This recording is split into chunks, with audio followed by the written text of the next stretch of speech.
અને હવે વાત કરીશું ઘીમાં ભેળસેળના પર્દાફાશની। મહેસાણામાં એસઓજીએ શંકાસ્પદ ઘીનો જથ્થો જપ્ત કર્યો છે અને અલગ અલગ બ્રાન્ડના 880 પાઉચ અને 3 ડબ્બાનો જથ્થો સીઝ કર્યો। મહેસાણા એસઓજીને મળેલી બાતમીના આધારે દરોડા પાડવામાં આવ્યા, જ્યાંથી પ્રસિદ્ધ બ્રાન્ડના નામે નકલી ઘીનો કારોબાર થતો હોવાનું જાણવા મળ્યું।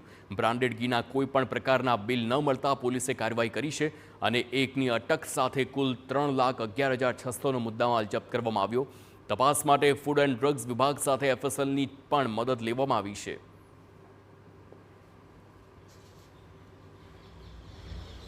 શંકાસ્પદ ઘીનો જથ્થો, એમાં સાગર ઘીના પાઉચ 500 mlના તથા અમૂલ ઘીના પાઉચ એમ 360 પાઉચ અમૂલ ઘીના હતા।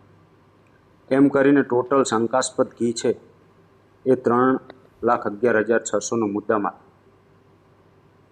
જપ્ત કરી સેમ્પલ અર્થે ફૂડ એન્ડ ડ્રગ્સ વિભાગ તથા એફએસએલને જાણ કરી આગળની કાયદેસરની કાર્યવાહી હાથ ધરવામાં આવેલ છે।